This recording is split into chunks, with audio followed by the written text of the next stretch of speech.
ഒരുപാട് ആൾക്കാർക്ക് സ്റ്റാർട്ട് ചെയ്യാൻ താല്പര്യമുള്ളൊരു ഫീൽഡ് തന്നെയാണ് ഫുഡ് ഇൻഡസ്ട്രി. അതെ, ഒരുപാട് ആൾക്കാർക്ക് കൈപ്പുള്ളി ഏരിയയുമാണ്. ഇഷ്യൂസ് ഒന്നും ഇല്ലാതെ ഈ ലെവലിലേക്ക് ഇങ്ങനെ ഇത്രയും കാലം വന്നല്ലോ വെച്ചാൽ സെക്കൻഡ് കൗണ്ടർ വന്നു, ഇനി പുതിയ പുതിയ ഫ്രാഞ്ചൈസി കൊടുക്കാൻ വേണ്ടി നോക്കുകയാണ്. അതെ. അപ്പോൾ സാധാരണ രീതിയിൽ ഒരു അത്യാവശ്യം പൈസ വെച്ചിട്ട് തുടങ്ങുന്ന ആളാണെങ്കിൽ ഇത് പരമാവധി ഇത് പഠിച്ചിട്ട് തന്നെ ചെയ്യുന്നതാണ് നല്ലത്. ചിലപ്പോൾ എന്തെങ്കിലും പരാജയം വന്നു കഴിഞ്ഞാൽ അയാളുടെ മൊത്തത്തിൽ അത് ഫാമിലിയെ തന്നെ അത് ബാധിക്കും. ഒരു റെസ്റ്റോറൻറ്റിൽ 100% ഫുഡും ഫുള്ളും സെയിൽ ആവാറ്. എന്തെങ്കിലും സാധനം ബാക്കി വന്നാൽ ചില റെസ്റ്റോറൻറ്റുകാരത് പിറ്റേ ദിവസം ചില്ലറ വല്ലതും മാറ്റി വെച്ചിട്ട് പിറ്റേ ദിവസം അത് കൊടുക്കാറുണ്ട്. എന്നെങ്കിലും എനിക്കൊരു ബിസിനസ് തുടങ്ങുകയാണെങ്കിൽ ഈ ബിരിയാണിയുടെ ഒരു ബിസിനസ് എവിടെയെങ്കിലും ചെറുതായിട്ടൊന്നും തുടങ്ങണമെന്ന് എനിക്കൊരു ആഗ്രഹമുണ്ടായിരുന്നു. 90% ആൾക്കാരെ തൃപ്തിപ്പെടുത്താൻ പറ്റിയാൽ ആ റെസ്റ്റോറൻറ്റ് വിജയിച്ചു എന്നാണ്. പക്ഷേ കൈമാസിൽ എന്തായാലും റിപ്പീറ്റ് കസ്റ്റമേഴ്സ് വരുന്നത് കാണുന്നുണ്ട്, റിവ്യൂസ് നല്ല റിവ്യൂസ് ഉണ്ട്. അതുള്ള എന്തായാലും ആ ക്വാളിറ്റി അല്ല കൺസിസ്റ്റൻസി കറക്റ്റ് മെയിൻറ്റെയിൻ ചെയ്യുന്നതുകൊണ്ട് മാത്രമാണ്. അതെ, അതുകൊണ്ട് നമുക്ക് ആ ഒരു കൺസിസ്റ്റൻസി കീപ്പ് ചെയ്യുന്നതുകൊണ്ട് നമുക്ക് റിപ്പീറ്റഡ് കസ്റ്റമർ വരുന്നു. ഫ്രാഞ്ചൈസ് മീഡിയയുടെ മറ്റൊരു പോഡ്കാസ്റ്റ് എപ്പിസോഡിലേക്ക് സ്വാഗതം. ഇന്ന് എൻ്റെ കൂടെ ഉള്ളത് ഒരു സ്പെഷ്യൽ, ഏറ്റവും കൂടുതൽ നമുക്ക് തുടക്കം മുതലേ വന്നുകൊണ്ടിരിക്കുന്ന എൻക്വയറികളുടെ ഒരുവിധം ആൻസേഴ്സ് കിട്ടുന്ന ഒരു ആളാണ് എൻ്റെ കൂടെ എന്നുള്ളത്. കാരണം ഈ ഫ്രാഞ്ചൈസി ബിസിനസ് സ്റ്റാർട്ട് ചെയ്യാനുള്ള ആഗ്രഹങ്ങൾ ആയിട്ട് വരുന്നവർ കൂടുതലും ഫുഡ് ഇൻഡസ്ട്രിയിലാണ് കൂടുതലും ചോദിക്കാറ്. F&Bയിലാണ് അവർക്ക് ഏറ്റവും കൂടുതൽ ബിസിനസ് സ്റ്റാർട്ട് ചെയ്യാൻ താല്പര്യമുള്ളത്. നമ്മൾ ഓവറോൾ നോക്കുകയാണെങ്കിൽ തന്നെ ഏറ്റവും കൂടുതൽ ഫ്രാഞ്ചൈസികൾ ഉള്ളതും ഈ F&B ഇൻഡസ്ട്രിയിലാണ്. അങ്ങനെ F&B ബിസിനസ്സിലേക്ക് പുതിയതായിട്ട് ഇതിലേക്ക് വന്നു ഒരു ഭയങ്കര ഫ്ലറിഷായിട്ട് ബിസിനസ് വളർന്നുകൊണ്ടിരിക്കുന്ന ഒരാളാണ് ഇന്ന് എൻ്റെ കൂടെ പോഡ്കാസ്റ്റിലുള്ളത്. കൊല്ലം പുനലൂരും കൊട്ടാരക്കരയും കയമാസ് എന്ന റെസ്റ്റോറൻറ്റ് റൺ ചെയ്യുന്ന ഈസ എന്ന് പറഞ്ഞ ആളാണ് ഇന്ന് എൻ്റെ കൂടെ ഉള്ളത്, പോഡ്കാസ്റ്റിലുള്ളത്. ഈസ, പോഡ്കാസ്റ്റിലേക്ക് സ്വാഗതം. നമസ്കാരം. ഇന്ന് നമുക്ക് ശരിക്കും എനിക്ക് ഒരുപാട് നാളായിട്ട് എൻ്റെ അടുത്ത് കസ്റ്റമേഴ്സ് അല്ലെങ്കിൽ നമ്മുടെ ക്ലയൻസോ അല്ലെങ്കിൽ ഫ്രാഞ്ചൈസി എടുക്കാൻ വരുന്ന ആൾക്കാർ ചോദിച്ചുകൊണ്ടിരിക്കുന്ന ഒരുപാട് ചോദ്യങ്ങളുണ്ട്. ഈ ഫുഡ് ബിസിനസ്സായിട്ട് ബന്ധപ്പെട്ട അവർക്കുള്ള സംശയങ്ങൾ, ഫുഡ് ബിസിനസ് ഇൻഡസ്ട്രിയിൽ ഉണ്ടായിക്കൊണ്ടിരിക്കുന്ന പ്രശ്നങ്ങൾ സോൾവ് ആക്കാനുള്ള ആവശ്യങ്ങൾ നമ്മൾക്ക് ഒരുപാട് ആൾക്കാർ വരാറുണ്ട്. ഇതിനെല്ലാം ഞാനിപ്പം നമ്മൾ ഓൾറെഡി കൺസൾട്ട് ചെയ്തു, ആ ലെവലിലേക്ക് വന്ന് നോക്കുമ്പോൾ ഒരുപാട് ഫ്രണ്ടിലേക്ക് വന്നിട്ടുണ്ട് നിങ്ങളെ കയമാസ് എന്ന റെസ്റ്റോറൻറ്റ്. എനിക്കറിയാം, ഇപ്പോൾ നമ്മൾ ബിഗിൻ ചെയ്ത സമയത്ത് തന്നെ നിങ്ങളൊരു സ്റ്റോറിയൊക്കെ എനിക്ക് പറഞ്ഞു തന്നു. ആ സമയത്ത് ഇതൊരു മുൻ ബാക്ക്ഗ്രൗണ്ട് ഇല്ലാതാണ് ഈ ഫീൽഡിലേക്ക് വന്നത്. അങ്ങനെ ആ ലെവലിലേക്ക് വന്നിട്ട് എന്താ പറയുക, നല്ല സിസ്റ്റമാറ്റിക് ആയിട്ട് ബിസിനസ് ചെയ്ത് പോകുകയെന്ന് പറഞ്ഞത് ചെറിയൊരു കാര്യമല്ല. അപ്പോൾ ഈ സംഗതികൾ നമ്മൾക്കൊന്ന് ഷെയർ ചെയ്യാം, നമ്മളെ പ്രേക്ഷകരായിട്ട് അല്ലെങ്കിൽ കസ്റ്റമേഴ്സായിട്ട് അല്ലെങ്കിൽ നമ്മൾ വ്യൂവേഴ്സായിട്ട് നമുക്കൊന്ന് ഷെയർ ചെയ്യാം. അപ്പം കയമാസിന് ഫ്രാഞ്ചൈസ് എടുക്കാൻ വരുന്ന ആൾക്കാർക്കും ഇതൊരു ഹെൽപ്ഫുള്ളായിരിക്കും. അങ്ങനെ നമ്മളിപ്പോൾ സ്റ്റാർട്ട് ചെയ്യുകയാണെങ്കിൽ എങ്ങനെയാണ് ഇപ്പം ഈ ഒരു റെസ്റ്റോറൻറ്റ് ഫീൽഡെല്ലാം സ്റ്റാർട്ട് ചെയ്തതെന്ന് അറിയാം. എങ്ങനെയാണ് ഇതിലേക്ക് വന്നത്, നിങ്ങളുടെ സ്റ്റോർ എങ്ങനെയാണെന്നുള്ളതൊന്ന് പറയാൻ പറ്റുമോ? അതെ, ഞങ്ങളുടെ ഫാമിലി ബിസിനസ് എന്ന് പറഞ്ഞാൽ പലചരക്ക് ബിസിനസ്സായിരുന്നു. ഞങ്ങൾ ഹോൾസെയിൽ റീറ്റെയിൽ ബിസിനസ്സായിരുന്നു. ഓക്കെ. അപ്പോൾ അത് ഞാൻ ഏകദേശം ഒരു 18 വർഷത്തോളം അത് ചെയ്തിരുന്നു. അതിനുശേഷം ഞാൻ ഒരു മൊബൈൽ ആക്സസറീസിൻ്റെ ഒരു ഹോൾസെയിൽ ഷോപ്പ് ഇട്ടിരുന്നു. അത് പുനലൂർ പ്രൈവറ്റ് ബസ് സ്റ്റാൻഡിനകത്തായിട്ടായിരുന്നു വർക്ക് ചെയ്തുകൊണ്ടിരുന്നത്. അപ്പം തൊട്ടടുത്ത് തന്നെ എൻ്റെ ഒരു ബന്ധുവിൻ്റെ ഒരു ചെറിയ റെസ്റ്റോറൻ്റ് ഉണ്ടായിരുന്നു, ബിരിയാണി ജ്യൂസ് ഐറ്റമൊക്കെ ആയിട്ട്. ഓക്കെ.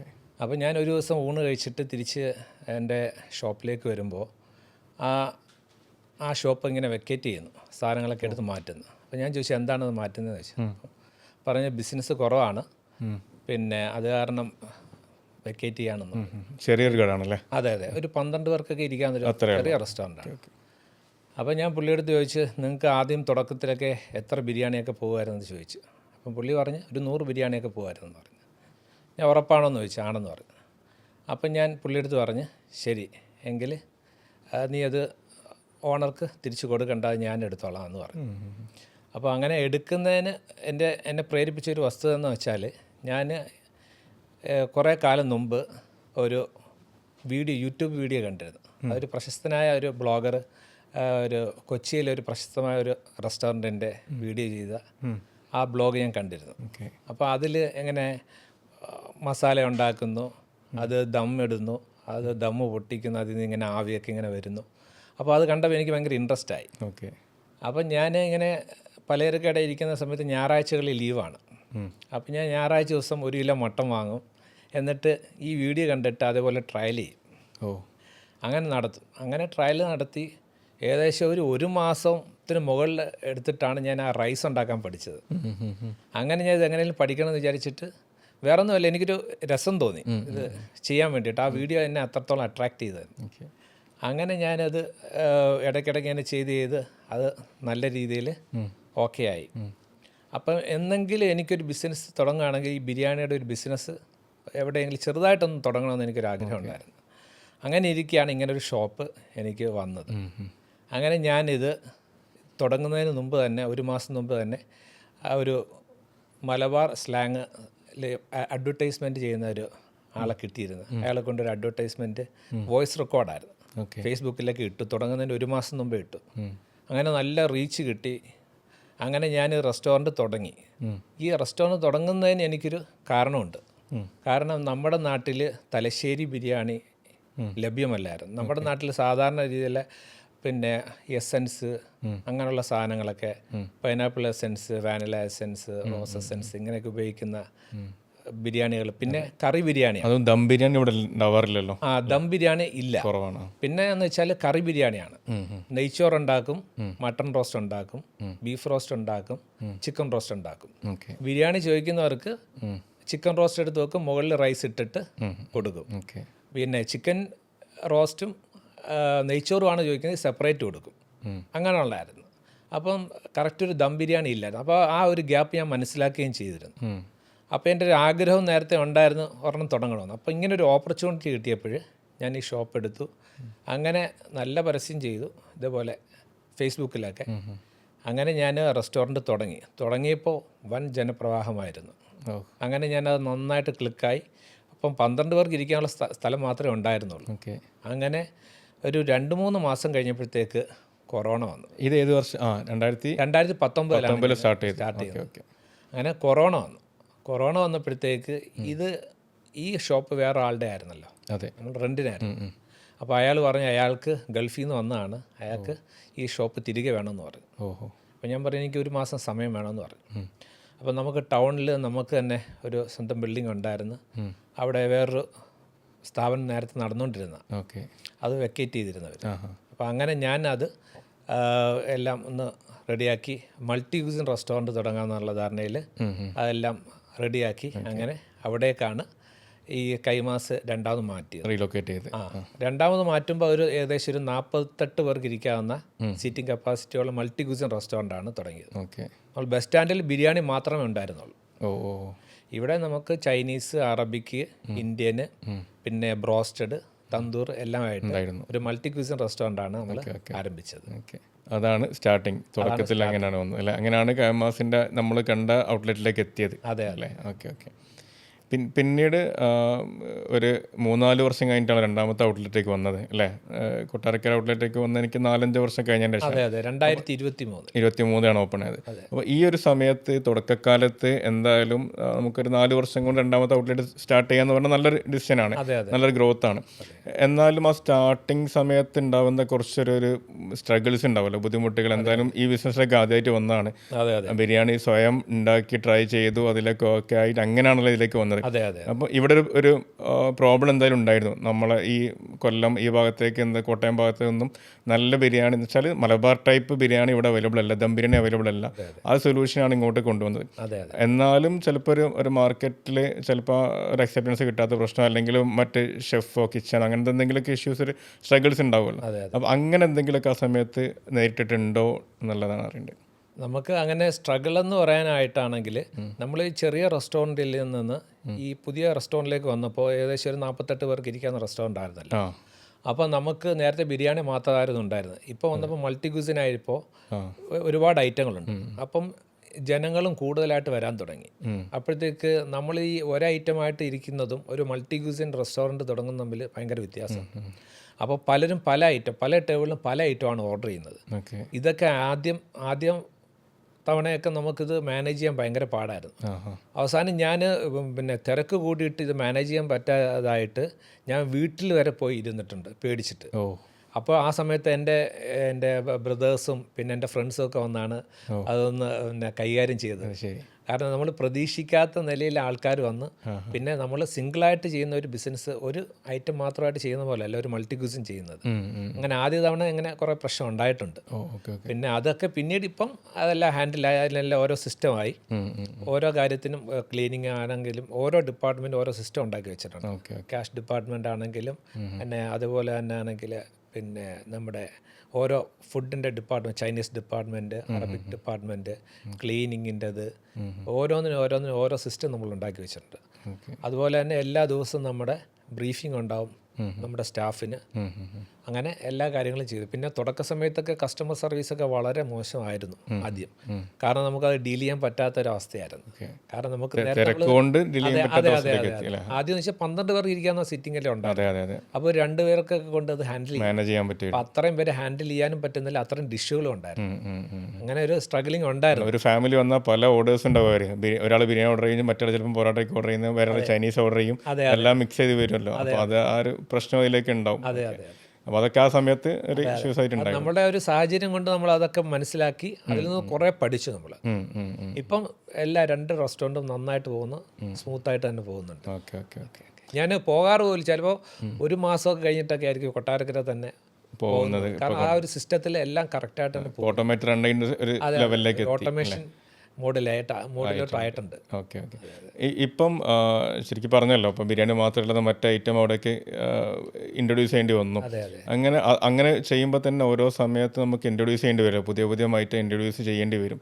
അങ്ങനെ എന്താ പറയുക, എനിക്ക് തോന്നുന്നത് മന്തിയൊക്കെ പിന്നെ ഇൻട്രൊഡ്യൂസ് ചെയ്താൽ തോന്നുന്നുണ്ട്. ഓക്കെ, മന്തി ചിലപ്പോൾ ഇതേപോലെ തന്നെ ബിരിയാണി കൊണ്ടുവന്നപ്പോൾ തന്നെ അങ്ങനെ ട്രൈ ചെയ്തിട്ടുണ്ടോ? പുതിയതായിട്ട് അങ്ങനെ ഒരു റിസർച്ചൊക്കെ നടത്തിയിട്ടാണോ കൊണ്ടുവന്നത്? ആ ലെവലിലേക്ക് അതിൻ്റെ ഒരു ഇൻട്രൊഡക്ഷൻ എങ്ങനെയായിരുന്നു മന്തിയുടെ?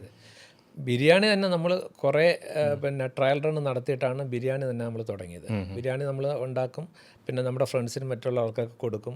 അവർ നല്ല പക്ക എന്ന് പറയുമ്പോഴാണ് നമ്മൾ ആ ഒരു റെസിപ്പി ലോക്ക് ചെയ്തിട്ട് ഇറക്കി. അതുപോലെ മന്തി തന്നെ നമ്മൾ ചെയ്യാൻ ഏകദേശം ഒരു 2 മാസത്തോളം സമയമെടുത്തിട്ടാണ് പല പ്രാവശ്യം ട്രയൽ റൺ നടത്തി പിന്നെ അത് നമ്മൾ നമ്മുടെ റെസ്റ്റോറൻറ്റിൽ വരുന്ന ഗസ്റ്റുകൾക്ക് കൊടുക്കും. അവർക്ക് ഫീഡ്ബാക്ക് ഫോം കൊടുക്കും നമ്മൾ. അതിനകത്ത് എക്സലൻറ്റ്, ഗുഡ്, പിന്നെ ആവറേജ്, സാറ്റിസ്ഫാക്ടറി, പുവർ, ഇങ്ങനെ 4 ഇത് വെക്കും. അപ്പം നമ്മളൊരിടത്ത് നിന്നിട്ട് നമ്മുടെ റെസ്റ്റോറൻറ്റിൽ വന്ന് കഴിക്കുന്ന ആളുടെ ഫുഡ് എങ്ങനെയുണ്ട്, കൊള്ളാമെന്ന് ചോദിച്ചാൽ ചിലപ്പം നമ്മൾ മുമ്പിൽ നിന്ന് സംസാരിക്കുന്നുണ്ട്, അവർ കൊള്ളാമെന്ന് പറയും. കറക്റ്റ് നമുക്ക് അതൊരു മെഷർ ചെയ്യാൻ പറ്റത്തില്ല. അപ്പോൾ അത് കാരണം ഞാൻ എൻ്റെ മാനേജേഴ്സിനോട് പറഞ്ഞിട്ടുണ്ട്, നിങ്ങൾ ഫീഡ്ബാക്ക് ഫോം വഴി മാത്രമേ ഫീഡ്ബാക്ക് എടുക്കാവൂ. അപ്പോൾ അവർ കൃത്യമായിട്ട് അതിനകത്ത് നോട്ട് ചെയ്യും. എക്സലൻ്റ് ആണെങ്കിൽ എക്സലൻ്റ് എന്നിടും, ഗുഡ് ആണെങ്കിൽ ഗുഡ് എന്നിടും, സാറ്റിസ്ഫാക്ടറി ആണെങ്കിൽ അങ്ങനെ ഇടും, പുവർ ആണെങ്കിൽ അങ്ങനെ ഇടും. അപ്പം നമ്മളൊരു ഡിഷ് മന്തി തന്നെ ഇറക്കുമ്പോൾ ആ ഡിഷ് നമ്മുടെ ഗസ്റ്റുകൾക്ക് കൊടുക്കും, ഈ ഫീഡ്ബാക്ക് ഫോം വാങ്ങും. ഇതിന് നമ്മളൊന്ന് വിലയിരുത്തി നോക്കിയിട്ട് ഓൾമോസ്റ്റ് ഒരു 10 പേർക്ക് കൊടുത്താൽ ഒരു 8 എക്സലൻ്റ് ആണെങ്കിൽ അത് നമ്മൾ നല്ലതാണെന്ന് മനസ്സിലാക്കും. ഇതിപ്പോൾ റെസ്റ്റോറൻറ്റിൽ വരുന്ന ആൾക്കാർക്ക് ഫ്രീ ആയിട്ട് ട്രയൽ ചെയ്യാൻ വേണ്ടി കൊടുക്കുന്നതാണ് അല്ലേ? അതെ. അപ്പോൾ എന്നിട്ട് അവർ തരുന്ന ഫീഡ്ബാക്ക് എടുത്തിട്ടാണ് നിങ്ങൾ ലോഞ്ച് ചെയ്യുക പുതിയ ഐറ്റം. ഇത് ഏത് റെസ്റ്റോറൻറ്റുകാർക്കും ഇത് ചെയ്യാവുന്ന കാര്യമുള്ളൂ. പലരും ഇത് ചെയ്യുന്നുണ്ട്. അതെ. അപ്പോൾ അങ്ങനെ കൊടുത്ത് ഒരു 2 മാസത്തോളം ട്രൈ ചെയ്തിട്ടാണ് ശരിക്കും ആ ഒരു ഡിഷ് ഇറക്കുന്നത് അല്ലേ? അതെ. പിന്നെ ഇതിനകത്ത് വേറൊരു കാര്യം എന്ന് വെച്ചാൽ 100% ആൾക്കാരെയും ഒരു റെസ്റ്റോറൻറ്റിനും തൃപ്തിപ്പെടുത്താൻ പറ്റില്ല. കാരണം എന്ന് വെച്ചാൽ ഇപ്പോൾ ഒരു ചായയുടെ കാര്യം തന്നെ എടുത്താൽ ഒരാൾക്ക് ലൈറ്റ് മതി, ഒരാൾക്ക് മീഡിയം വേണം, ഒരാൾക്ക് സ്ട്രോങ് വേണം. ഇപ്പോൾ എല്ലാവരും കൂടെ തൃപ്തിപ്പെടുത്താൻ പറ്റത്തില്ല. ഒരു 90% ആൾക്കാരെ തൃപ്തിപ്പെടുത്താൻ പറ്റിയാൽ ആ റെസ്റ്റോറൻറ്റ് വിജയിച്ചു എന്നാണ് അർത്ഥം. ഓക്കെ. ഇതിലിപ്പം എക്സ്പീരിയൻസ് ഇല്ലാതെ ഈ ഫീൽഡിലേക്ക് വന്നതാണല്ലോ. ഫുഡ് മുമ്പേ എക്സ്പീരിയൻസ് ഇല്ല ഫുഡ് ഇൻഡസ്ട്രിയിൽ. ഒരുപാട് ആൾക്കാർക്ക് സ്റ്റാർട്ട് ചെയ്യാൻ താല്പര്യമുള്ളൊരു ഫീൽഡ് തന്നെയാണ് ഫുഡ് ഇൻഡസ്ട്രി. പലരും വന്നിട്ട് ഫെയിലറായി നോക്കുകയാണെങ്കിലും ആ ഒരു റേഷ്യോ നോക്കുകയാണെങ്കിൽ ഏറ്റവും കൂടുതൽ ഉണ്ടാകുന്ന ഫുഡ് ഇൻഡസ്ട്രി തന്നെ ആയിരിക്കും. കാരണം ആ ഒരു ആഗ്രഹം അങ്ങനെയാണ്. ഒരുവിധ ആൾക്കാർക്കൊക്കെ സ്റ്റാർട്ട് ചെയ്യാനുള്ള ആഗ്രഹം ഫുഡ് ഇൻഡസ്ട്രി തന്നെയാണ്. ഒരുപാട് ആൾക്കാർക്ക് കൈപ്പൊള്ളിയ ഏരിയയുമാണ്. അങ്ങനെ ഒരു ഇഷ്യൂസ് ഒന്നും ഇല്ലാതെ ഈ ലെവലിലേക്ക് ഇങ്ങനെ ഇത്രയും കാലം വന്നല്ലോ. വെച്ചാൽ സെക്കൻഡ് കൗണ്ടർ വന്നു, ഇനി പുതിയ ഫാൻറ്റസി കൊടുക്കാൻ വേണ്ടി നോക്കുകയാണ്. അപ്പോൾ അങ്ങനെ തുടങ്ങുന്ന ആൾക്കാർക്ക് കൊടുക്കേണ്ട ഒരു അഡ്വൈസ് ഉണ്ടാവില്ല, അവരെന്തൊക്കെ നോക്കണം ആ ലെവലിലേക്കുള്ള, അങ്ങനെ എന്തൊക്കെയാണ് പറയാൻ പറ്റുക? എനിക്ക് തുടക്കത്തിൽ പറയാനുള്ളത്, ഇതിലിപ്പോൾ ഫിനാൻഷ്യലി നല്ല കപ്പാസിറ്റി ഉള്ള ആൾക്കാരുണ്ടാകും, അല്ലാത്തവരും ഉണ്ടാകും. അപ്പോൾ സാധാരണ രീതിയിൽ ഒരു അത്യാവശ്യം പൈസ വെച്ചിട്ട് തുടങ്ങുന്ന ആളാണെങ്കിൽ ഇത് പരമാവധി ഇത് പഠിച്ചിട്ട് തന്നെ ചെയ്യുന്നതാണ് നല്ലത്. ഇപ്പോൾ ബിരിയാണി അല്ലെങ്കിൽ ഒരു ഫുഡ് ഇൻഡസ്ട്രിയിലാണ് പോകുന്നതെങ്കിൽ അവർ മെയിനായിട്ട് ചെയ്യുന്ന ഏത് ഐറ്റമാണോ അതിനെപ്പറ്റി നമ്മൾ ആദ്യം ഒന്ന് പഠിച്ചിരിക്കും. ഓക്കെ. അതിനുശേഷം ചെറിയ രീതിയിൽ മാത്രമേ ആദ്യം തുടങ്ങാവൂ. വലിയ പൈസ മുടക്കിയിട്ട് തുടങ്ങിയാൽ അവിടെ നിന്ന് ബാങ്ക് ലോണും മറ്റു കാര്യങ്ങൾ അവിടെ നിന്നൊക്കെ കടമൊക്കെ മേടിച്ചിട്ടെടുത്ത് ചെയ്യുകയാണെങ്കിൽ ചിലപ്പോൾ എന്തെങ്കിലും പരാജയം വന്നു കഴിഞ്ഞാൽ അയാളുടെ മൊത്തത്തിൽ അത് ഫാമിലിയെ തന്നെ അത് ബാധിക്കും. അതുകൊണ്ട് ആദ്യം നമ്മൾ ഇതിനെപ്പറ്റി പഠിക്കുക. പഠിച്ചിട്ട് നമ്മളത് ചെറിയ നിലയിൽ ആദ്യം സ്റ്റാർട്ട് ചെയ്യുക. അതിനുശേഷം നമ്മൾ വളരുന്നതനുസരിച്ച് നമ്മൾ അതിനകത്ത് കൂടുതൽ പിന്നെ സ്റ്റാഫിനെ കൂട്ടാം. അതിനകത്ത് നമുക്ക് HR വെക്കാം, അക്കൗണ്ട്സ് ഡിപ്പാർട്ട്മെൻറ്റ് വെക്കാം, പിന്നെ നമുക്ക് ഓരോ ഡിപ്പാർട്ട്മെൻറ്റിനെ കൂട്ടാം. നമ്മളുടെ വളർച്ച അനുസരിച്ച് മാത്രമേ നമ്മൾ ഓരോന്ന് സ്റ്റെപ്പ് ബൈ സ്റ്റെപ്പ് ചെയ്യാൻ പാടുള്ളൂ. ഒരു ഫിനാൻഷ്യലി സൗണ്ടായിട്ടുള്ള ഒരാളാണെങ്കിൽ അവർക്ക് വേണമെങ്കിൽ ഇപ്പം നല്ല രീതിയിൽ മാനേജേഴ്സിനെ, ഒരു റെസ്റ്റോറൻറ്റ് റൺ ചെയ്യുന്നതിന് നല്ല മാനേജേഴ്സിനെ എടുക്കാം, നല്ല ഷെഫുമാരെ എടുക്കാം. അതിന് ബാക്കപ്പായിട്ട് അടുത്ത പിന്നെ അതിനെ സപ്പോർട്ട് ചെയ്യുന്ന വേറെ ഷെഫിനെ വെക്കാം. ഇപ്പോൾ ഒരു ഷെഫ് ലീവാണെങ്കിൽ അടുത്താൾക്ക് അത് ചെയ്യാൻ പറ്റും. അതേസമയം ചെറിയ രീതിയിൽ തുടങ്ങുന്ന ഒരാൾക്കാണെങ്കിൽ ഇപ്പോൾ ഷെഫ് ഒരു ദിവസം ലീവാണെങ്കിൽ ആ ബിസിനസ് നടത്തുന്ന ആൾക്കത് പഠിച്ച് വെച്ചിരിക്കുകയാണെങ്കിൽ അദ്ദേഹം ഒരു ലീവിന് 2-3 ദിവസം പോവുകയാണെങ്കിൽ മാനേജ് ചെയ്യാൻ പറ്റും. അതേ കൺസിസ്റ്റൻസി തന്നെ ഈ സ്ഥാപനം കൊണ്ടുപോകാനും പറ്റും. പക്ഷെ അങ്ങനെ കൊണ്ടുപോകണമെങ്കിൽ അതിന് നമ്മളെ ഒരു സ്റ്റാൻഡർഡൈസ് റെസിപ്പി നമ്മൾ ആദ്യമേ ക്രിയേറ്റ് ചെയ്യണം. ഓക്കെ. എന്നിട്ട് മാത്രമേ തുടങ്ങാൻ പാടുള്ളൂ.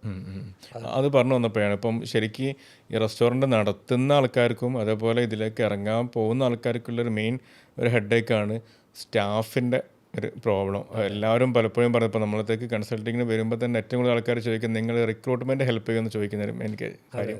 അതിൽ തന്നെ കിച്ചൺ സ്റ്റാഫിനെ അറേഞ്ച് ചെയ്ത് തരാൻ പറ്റുമോ, അല്ലെങ്കിൽ സർവീസ് സ്റ്റാഫിനെ അറേഞ്ച് ചെയ്യാൻ പറ്റുമോ, അത് ഹാൻഡിൽ ചെയ്യാൻ പറ്റുമോ എന്നുള്ള ഒരുപാട് ആൾക്കാർ ചോദിക്കുന്നതാണ്. എല്ലാവർക്കും ഉള്ളൊരു കോമൺ പ്രശ്നമാണ് സ്റ്റാഫിനെ മെയിൻറ്റെയിൻ ചെയ്യാന്നുള്ളതും. അതേപോലെ നമ്മളൊരു ക്വാളിറ്റി കാര്യങ്ങൾ അത് കറക്റ്റായിട്ട് വേണം, കൺസിസ്റ്റൻസി വേണമല്ലോ. ഫുഡ് അതുകൊണ്ട് ടേസ്റ്റ് കറക്റ്റ് കൊടുത്താൽ തന്നെ എന്തൊക്കെ പറഞ്ഞാലും അവിടെ റിപ്പീറ്റ് ആൾക്കാർ വരുള്ളൂ. അപ്പോൾ അങ്ങനെ മെയിൻറ്റെയിൻ ചെയ്യാൻ ഇപ്പോൾ സെൻട്രൽ കിച്ചണൊക്കെ ആയിട്ട് ചെയ്യുന്നുണ്ട്. അതിനെന്തൊക്കെ മെഷേഴ്സാണ് എടുത്തത്? അങ്ങനെ ഒരു ഡിപ്പെൻഡൻസി എന്ന് പറഞ്ഞത് ശരിക്കും ഉണ്ടോ, അല്ലെങ്കിൽ അതിൽ നിന്നൊരു ആ ഒരു ഫ്രീഡം ഉണ്ടോ എന്നുള്ള കാര്യമുണ്ട്. സ്റ്റാഫിനെ കിട്ടുന്നതിനെ പറ്റിയാണ്. അതെ, സ്റ്റാഫിനെ കിട്ടുന്നതും അവർ മെയിൻറ്റെയിൻ ചെയ്യുന്നതും. ഇപ്പോൾ സ്റ്റാഫ് പോയാൽ നമ്മളെ ബാധിക്കാതിരിക്കാനുള്ള ഫ്രീഡം നമുക്ക് ഉണ്ടോ എന്നുള്ളതാണ്. നമ്മൾ സ്റ്റാഫിനെ ആദ്യം എടുത്തത് സമാനമായ റെസ്റ്റോറൻറ്റ് നടത്തുന്ന ഒരു റെസ്റ്റോറൻറ്റ് ഓണറിൻ്റെ ഒരു പരിചയത്തിലാണ് നമുക്ക് ആദ്യം സ്റ്റാഫിനെ കിട്ടുന്നത്. ഓക്കെ. പിന്നെ നമുക്ക് സ്റ്റാഫിനെ വേണമെങ്കിൽ നമ്മുടെ കൂടെ തന്നെ നിൽക്കുന്ന സ്റ്റാഫുകളുടെ കോണ്ടാക്ട് വഴി തന്നെ നമുക്ക് വേറെ സ്റ്റാഫുകളെ കിട്ടും. പിന്നെ അത് കൂടാതെ തന്നെ ഈ റിക്രൂട്ട് ചെയ്യുന്ന കുറേ കൺസൾട്ടൻറ്റുമാരുണ്ട്, അവർ വഴിയും കിട്ടും. ഇപ്പം നമ്മളെ സംബന്ധിച്ചാണെങ്കിൽ ഞാൻ കുറേ ഈ സ്റ്റാഫുകളെ ഹയർ ചെയ്യുന്ന കുറേ ഗ്രൂപ്പിൽ ഞാനുണ്ട്. പിന്നെ നമുക്ക് എക്സ്പീരിയൻസ് ഉള്ള മാനേജേഴ്സാണ് നമ്മുടെ കൂടെ ഉള്ളവർ. അവർക്കും ഈ പിന്നെ വർക്കേഴ്സിന് കിട്ടുന്ന പല സോഴ്സുകളെ പറ്റിയൊക്കെ അറിയാം. അങ്ങനെയും കിട്ടാറുണ്ട്. അപ്പം സാധാരണ നിലയിൽ കൺസൾട്ടൻസി വഴി കിട്ടാറുണ്ട്. അല്ല, ഇത് കിട്ടുന്നതിനേക്കാളും കൂടുതൽ പ്രശ്നം അവർ മെയിൻറ്റെയിൻ ചെയ്യാനാണ്. എല്ലാവരും പറഞ്ഞു കിട്ടാൻ എളുപ്പമാണ്. ചിലപ്പോൾ ഇവരിങ്ങനെ ഈ കൊഴിഞ്ഞപ്പോക്ക് ഏറ്റവും കൂടുതലുള്ളൊരു ഫീൽഡാണ് ഈ ഹോട്ടൽ ഇൻഡസ്ട്രി എന്ന് പറയുന്നത്. അപ്പോൾ അത് മെയിൻറ്റെയിൻ ചെയ്യാൻ എന്തെങ്കിലും പൊടിക്കകൾ ഉണ്ടോ എന്നൊക്കെയാണ് ആൾക്കാർക്ക് അറിയേണ്ടി വരും. വേറെ പ്രത്യേകിച്ചൊന്നുമില്ല. പ്രധാനമായിട്ട് അവർക്ക് കൃത്യമായിട്ട് സാലറി കൊടുക്കുക, പെൻഡിങ് ഇല്ലാതെ സാലറി കൊടുക്കുക. അവരുടെ പൈസ അനാവശ്യമായിട്ട് ഹോൾഡ് ചെയ്യാതിരിക്കുക. ഒരു പൈസ പോലും അവർ അധ്വാനിക്കുന്ന പൈസ ഒരു കാരണവശാലും ഹോൾഡ് ചെയ്യരുത്. രണ്ടാമത് അവർക്ക് നല്ല പാർപ്പിടം, താമസിക്കാനുള്ള നല്ല സ്ഥലം കൊടുക്കുക, നല്ല ഫുഡ് കൊടുക്കുക. പിന്നെ നമ്മളുടെ ബിസിനസ് അനുസരിച്ച് ഇൻസെൻറ്റീവ് കൊടുക്കുക. ഇങ്ങനെയൊക്കെ ചെയ്തു കഴിഞ്ഞാൽ സാധാരണ നിലയിൽ മിക്ക സ്റ്റാഫ് 90% ആൾക്കാരും നിൽക്കും. വേറൊരാൾ ഇപ്പം നമ്മളൊരു 1000 രൂപ കൊടുക്കുകയാണ്, വേറൊരു റെസ്റ്റോറൻറ്റുകാരൻ വന്നിട്ട് 1100 രൂപ കൊടുക്കാമെന്ന് പറഞ്ഞാൽ അവൻ ചാടിപ്പോത്തില്ല. കാരണം ഇവനിവിടെ കംഫർട്ടബിളാണ്. ആ ഒരു കംഫർട്ട് കൊടുത്തു കഴിഞ്ഞാൽ സ്റ്റാഫുകൾ വളരെ കാലം നിൽക്കും. കാരണം എൻ്റെ കൂടെ തന്നെ ബിരിയാണി ബിസിനസ് തുടങ്ങിയ സമയത്ത് 2019 വന്ന സ്റ്റാഫ് പോയത് ഈ ഇടയ്ക്ക് അദ്ദേഹം സ്വന്തം ബിസിനസ് ഇട്ടിട്ടാണ് മാറിയത്. അതുവരെ എൻ്റെ കൂടെ ഉണ്ടായിരുന്നു. പുള്ളി കംഫർട്ടബിൾ ആയിരുന്നു. അതിന് മുമ്പ് പുള്ളി ഇത്രയും വർഷം വേറെ ആരുടെ കൂടെ നിന്നിട്ടുമില്ല. അപ്പം നമ്മളവരെ കംഫർട്ടബിളായിട്ട് നിർത്തുക, അതിനുള്ള പൊടിക്കൈന്ന് വേറൊന്നുമില്ല. ഇത് തന്നെയാണ് അവരുടെ ആവശ്യങ്ങൾ മനസ്സിലാക്കി അവർക്ക് വേണ്ട സൗകര്യങ്ങൾ ചെയ്തു കൊടുക്കുക എന്നുള്ളത് തന്നെയാണ് മെയിനായിട്ട് ചെയ്യേണ്ടത് അല്ലേ. ഓക്കെ. ഇതിൽ നമ്മൾ ബിരിയാണി ആയതുകൊണ്ടും റെസ്റ്റോറൻ്റ് ആണ് എന്താണെങ്കിലും നമ്മൾ ഫുഡിൽ ക്വാളിറ്റി അല്ലെങ്കിൽ കൺസിസ്റ്റൻസി എന്നുള്ള മെയിൻ ആണല്ലോ. ഒരേ ലെവലിൽ ടേസ്റ്റ് നമുക്ക് കൊടുക്കാൻ പറ്റണം. ഇന്ന് വന്ന ഒരാൾ 2 ദിവസം കഴിഞ്ഞ് വന്നാലോ നെക്സ്റ്റ് മന്ത് വന്നാലോ ഒക്കെ അവർക്ക് ഒരേ ലെവലിൽ നമുക്ക് കൊടുക്കാൻ പറ്റണം ഫുഡ്. അതിന് റെസിപ്പി ലോക്ക് ശരിക്കും കറക്റ്റായിട്ട് വേണം. കറക്റ്റ് റെസിപ്പി ആയിരിക്കണം നമ്മൾ ചെയ്യുന്നത്. ഒരിക്കലും ഒരു ഷെഫിൻ്റെ ഒരു മൂഡനുസരിച്ച് നമ്മുടെ ടേസ്റ്റ് ഒരിക്കലും മാറാൻ പറ്റില്ല. അതൊക്കെ ഒരു പ്രോബ്ലമാണ്. നമുക്ക് ചിലപ്പോൾ ഇന്ന് പോയി ടേസ്റ്റ് ചിലപ്പം നെക്സ്റ്റ് ഡേ പോയി കിട്ടാത്ത ഇഷ്യൂസൊക്കെ ഉണ്ട്. പക്ഷേ കൈമാസിൽ എന്താ എന്തായാലും റിപ്പീറ്റ് കസ്റ്റമേഴ്സ് വരുന്നത് കാണുന്നുണ്ട്, റിവ്യൂസ് നല്ല റിവ്യൂസ് ഉണ്ട്, അതുള്ള എന്തായാലും ആ ക്വാളിറ്റി അല്ല കൺസിസ്റ്റൻസി കറക്റ്റ് മെയിൻറ്റെയിൻ ചെയ്യുന്നതുകൊണ്ട് മാത്രമാണ്. അതിനെന്തൊക്കെ മെഷേഴ്സാണ് എടുക്കുന്നത്? ഇപ്പോൾ നമ്മളൊരു ഫ്രാഞ്ചൈസി എടുക്കുന്ന ആൾക്കാർ വരികയാണെങ്കിൽ അവർക്ക് അറിയേണ്ട ഒരു ആഗ്രഹം ഉണ്ടാവും, കറക്റ്റ് ക്വാളിറ്റി മെയിൻറ്റെയിൻ ചെയ്ത് നമുക്ക് എങ്ങനെയൊക്കെ നമുക്ക് പോകാൻ പറ്റുന്നുള്ളൂ. അതിന് എന്തൊക്കെയാണ് മെഷേഴ്സ് എടുക്കുന്നുള്ളതെന്ന് പറയാൻ പറ്റുമോ? അതെ, അതിനകത്ത് ഒന്നാമതായിട്ട് എനിക്ക് തോന്നുന്നത് അതായത് ഞങ്ങൾ ഫോളോ ചെയ്യുന്ന ഒരു കാര്യം എന്ന് പറഞ്ഞാൽ, നമ്മുടെ വീട്ടിൽ നമ്മുടെ ഭാര്യ, നമ്മുടെ മക്കൾ, നമ്മുടെ മദർ, ഇവർക്ക് നമ്മൾ എങ്ങനെ ഫുഡ് കൊടുക്കാൻ ആഗ്രഹിക്കുന്നു അതേ നിലയിൽ തന്നെ നമ്മുടെ നാട്ടുകാർക്കും കൊടുക്കാൻ പാടുള്ളൂ. ഒന്നാമത്തെ കാര്യം അതാണ്. രണ്ടാമത്, നമ്മൾ കൊടുക്കുന്ന ഫുഡ് എല്ലാ ദിവസവും ഒരേ ടേസ്റ്റ് വരണമെങ്കിൽ അതിനെ സ്റ്റാൻഡർഡൈസ് ചെയ്താലേ പറ്റും. അതിന് നമ്മുടെ ഇടുന്ന ഒരു ഫുഡ് ഉണ്ടാക്കുക, ഒരു ബിരിയാണി ഉണ്ടാക്കുന്ന അല്ലെങ്കിൽ ഒരു ചിക്കൻ കറി ഉണ്ടാക്കുന്ന, ഇതിനകത്തിടുന്ന ഇൻഗ്രീഡിയൻസിൻ്റെ അളവുകൾ കൃത്യമാണെങ്കിൽ അത് ഓൾമോസ്റ്റ് ഒരു 95% കറക്റ്റ് ടേസ്റ്റ് തന്നെ കിട്ടും. 5% എന്ന് പറഞ്ഞാൽ ചിലപ്പോൾ ഒന്ന് കുക്കിംഗ് കൂടിപ്പോയി കുറഞ്ഞു പോയി, അത് ഓവനിലല്ല ടൈമർ സെറ്റ് ചെയ്തല്ല, അങ്ങനെ ഒരു വ്യത്യാസം വരുത്തും. അല്ലാതെ 95%ഉം നമ്മൾ സ്റ്റാൻഡർഡൈസ് ചെയ്ത് കഴിഞ്ഞാൽ കറക്റ്റ് ടേസ്റ്റ് തന്നെ കിട്ടും. പിന്നെ രണ്ടാമത്തെ കാര്യം എന്ന് പറഞ്ഞാൽ, നമ്മൾ ഈ ഫുഡ് ഫ്രഷ് ആയിട്ടുള്ളത് മാത്രമേ ഉള്ള ജനങ്ങൾക്ക് കൊടുക്കാറുള്ളൂ. ഒരു റെസ്റ്റോറൻറ്റിൽ 100% ഫുള്ളും സെയിൽ ആവാറില്ല എല്ലായിടത്തും. എന്തെങ്കിലും സാധനം ബാക്കി വന്നാൽ എല്ലാവരും അല്ല, ചില റെസ്റ്റോറൻറ്റുകാരത് പിറ്റേ ദിവസം ചില്ലറ വല്ലതും മാറ്റി വെച്ചിട്ട് പിറ്റേ ദിവസം അത് കൊടുക്കാറുണ്ട്. അപ്പം നമ്മൾ തുടക്കം തൊട്ടേ ചെയ്യുന്നൊരു കാര്യം, എന്തെങ്കിലും സെയിൽ കുറവാണെന്ന് തോന്നിക്കഴിഞ്ഞാൽ നമുക്കറിയാൻ പറ്റും ഇന്ന് സെയിൽ മാർക്കറ്റ് ഡൗൺ ആണ് പറഞ്ഞാൽ നമ്മൾ എന്ത് ചെയ്യുന്നതെന്ന് വെച്ചാൽ, നമ്മൾ ഗ്രൂപ്പ് ഉണ്ടാക്കിയിട്ടുണ്ട്, ഒരു വാട്സപ്പ് ഗ്രൂപ്പ്. അതിൽ നമ്മൾ ഓഫർ ഇട്ട് ഇത് ജനങ്ങൾക്ക് കുറഞ്ഞ വിലയിൽ കൊടുക്കും. അതുവഴി രണ്ട് കാര്യങ്ങളാണ്. ഒന്ന്, നമ്മുടെ റെസ്റ്റോറൻറ്റിൽ പഴകിയ ഫുഡ് ഇല്ലാതാക്കാൻ അതൊരു കാരണമാണ്. രണ്ടാമത്, ഫുഡ് വേസ്റ്റ് ചെയ്യാൻ പാടില്ല എന്നുള്ള അത് കീപ്പ് ചെയ്യുന്നുണ്ട് നമ്മൾ. അതാണ് അങ്ങനെയും നമ്മൾ ചെയ്യുന്നുണ്ട്. പഴകിയ ഭക്ഷണം ഇല്ലാതിരിക്കാൻ അങ്ങനെ മെയിൻറ്റെയിൻ ചെയ്യുന്നുണ്ട് അല്ലേ? പഴകിയ ഭക്ഷണം ഒരു കാരണവശാലും നമ്മൾ കൊടുക്കുന്നുണ്ടാവാറില്ല. അപ്പോൾ അത് അങ്ങനെ ചാൻസ് ഉണ്ടെങ്കിൽ അതൊരു ഓഫർ ഇട്ടിട്ട് പെട്ടെന്ന് തീർക്കാനുള്ളൊരു നോക്കും. ആ ഒരു പോയിന്റിൽ വരുന്ന ഒരു ട്രസ്റ്റ് ഞങ്ങൾക്കുണ്ട്. ജനങ്ങൾക്ക് അങ്ങനെ ഒരു ട്രസ്റ്റ് ഉണ്ട്. ഞങ്ങളുടെ റെസ്റ്റോറൻറ്റിൽ ഞങ്ങൾ പഴയ ഭക്ഷണം കൊടുക്കത്തില്ല. ഈ രണ്ട് പ്രധാന കാര്യവും. പിന്നെ മൂന്നാമത് കൺസിസ്റ്റൻസിയാണ്. കൺസിസ്റ്റൻസി ഈ പറഞ്ഞ പോലെ ഞങ്ങൾ സ്റ്റാൻഡർഡൈസ് ചെയ്തേക്കുന്നുണ്ട്. പിന്നെ കൂടെ ചെറിയൊരു കംപ്ലയിൻറ്റ് വന്നാൽ പോലും ആ പിറ്റേ ദിവസം അത് നന്നായിട്ട് അത് മോണിറ്റർ ചെയ്യും. അതിനിപ്പോൾ ഒരു പൊറോട്ടയുടെ കംപ്ലയിൻ്റ് ആണെങ്കിൽ പോലും നമ്മളത് മോണിറ്റർ ചെയ്തിട്ട് പരമാവധി നമ്മളത് ക്ലിയർ ചെയ്യാൻ ശ്രമിക്കാറ്.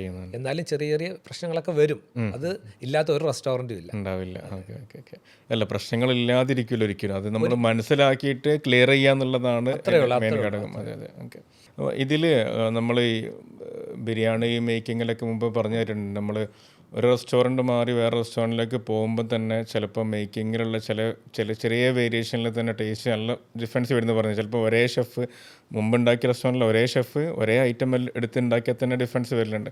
അപ്പോൾ അത് നമുക്ക് സെൻട്രൽ കിച്ചൺ മെയിൻറ്റെയിൻ ചെയ്യുമ്പോൾ അത് ഒഴിവാക്കാൻ പറ്റുമല്ലോ, ആ ഒരു പ്രശ്നം ഒഴിവാക്കാൻ പറ്റും. അപ്പോൾ നിങ്ങൾ ഇപ്പോൾ സെൻട്രൽ കിച്ചൺ നിന്നാണ് ഇപ്പം 2 കൗണ്ടറിലേക്കും പോകുന്നത് അല്ലേ?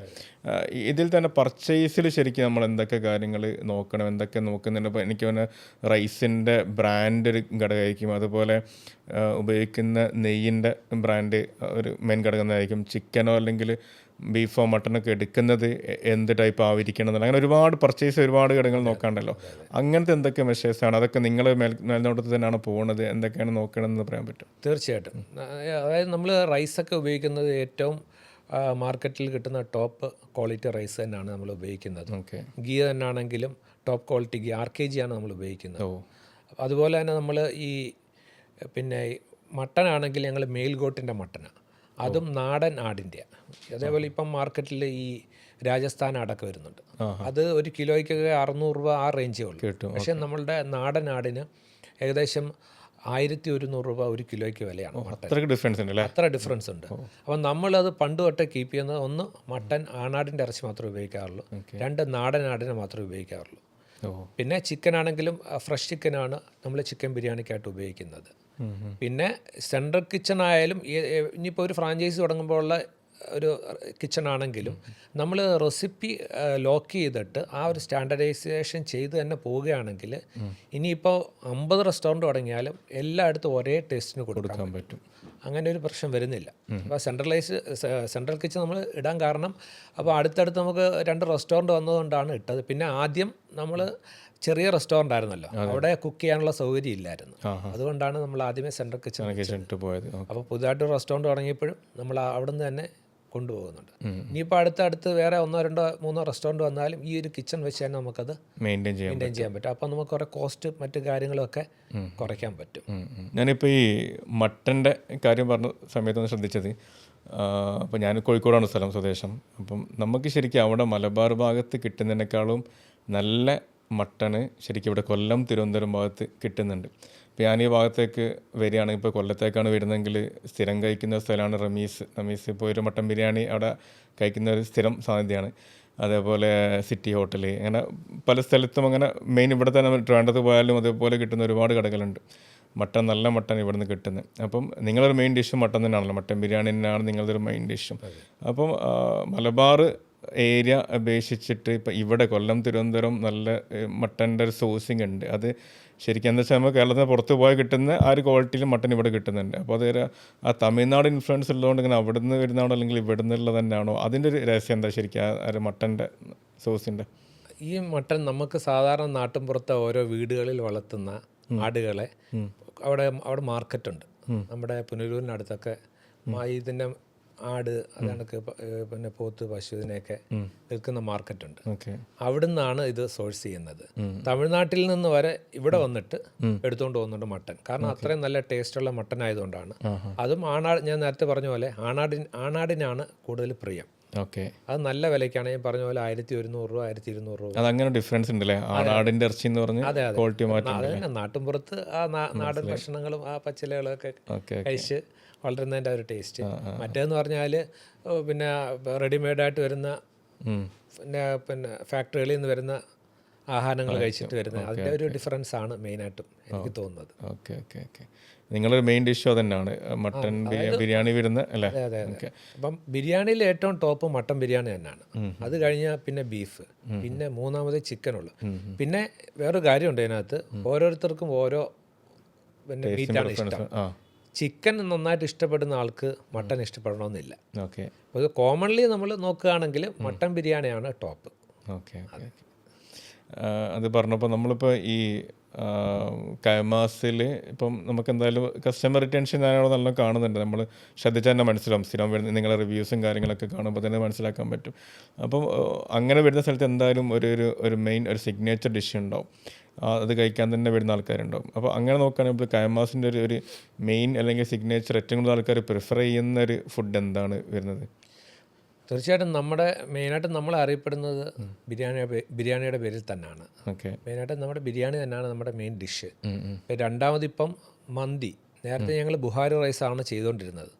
ഇപ്പം ട്രെൻഡൊക്കെ മാറി ഇപ്പം എല്ലാവരും മന്തി എന്നായപ്പോൾ പിന്നെ നമ്മളത് 2-3 മാസം അതിനെപ്പറ്റി ഒന്ന് പഠനമൊക്കെ നടത്തിയിട്ട് ഒന്ന് വികസിപ്പിച്ചെടുത്ത ഒരു റെസിപ്പിയിലാണ് ഇപ്പം മന്തി ചെയ്യുന്നത്. ഇപ്പം മന്തി ഇപ്പം വളരെ നന്നായിട്ട് നമുക്ക് പോകുന്നുണ്ട്. പിന്നെ മൂന്നാമെന്ന് പറഞ്ഞാൽ നമ്മളുടെ വെറൈറ്റി അൽഫാം ഉണ്ട്, അതൊക്കെ തന്നെ മട്ടൻ മന്തിയുണ്ട്, ബീഫ് മന്തിയുണ്ട്. ഇതിൻ്റെ മസാലകളെല്ലാം നമ്മൾ ഇൻഹൗസ് പ്രൊഡക്ഷനാണ്. നമ്മൾ റെഡിമെയ്ഡായിട്ട് വാങ്ങുന്ന മസാലകളല്ല, നമ്മുടെ സെൻട്രൽ കിച്ചണിൽ തന്നെ തയ്യാറാക്കുന്ന മസാലകളാണ് നമ്മൾ ഉപയോഗിക്കുന്നത്. അതുകൊണ്ട് നമുക്ക് ആ ഒരു കൺസിസ്റ്റൻസി കീപ്പ് ചെയ്യുന്നതുകൊണ്ട് നമുക്ക് റിപ്പീറ്റഡ് കസ്റ്റമർ വരുന്നത്. ഇതിലിപ്പം ഏറ്റവും കൂടുതൽ നമുക്ക് പോകുന്നത് ബിരിയാണി തന്നെയാണ്. മെയിനായിട്ട് നമ്മൾ അറിയപ്പെടുന്നതെല്ലാം ബിരിയാണി എന്ന് പറഞ്ഞ ലെവൽ. അതെനിക്ക് തോന്നുന്നത് തലശ്ശേരി ബിരിയാണി ഇവിടെ ഫസ്റ്റ് ഇൻട്രൊഡ്യൂസ് ചെയ്തത് നിങ്ങളായിരിക്കും, നിങ്ങൾ ആ ഏരിയയിൽ പുനലൂർ, കൊട്ടാരക്കര ആ ഭാഗത്തില്ല? തലശ്ശേരി ബിരിയാണി ഇതിന് മുമ്പായിട്ടും പലരും അവിടെ തുടങ്ങിയിട്ടുണ്ടെങ്കിലും അത് കുറച്ച് കാലം നടന്നു, പിന്നെ അതങ്ങ് സ്റ്റോപ്പായി പോയിട്ടുണ്ട്. പിന്നെ രണ്ടാമത് നമ്മൾ തുടങ്ങിയപ്പോഴാണ് അത് ഒരു നല്ലൊരു ഭൂമിയിലേക്ക് വന്നത്.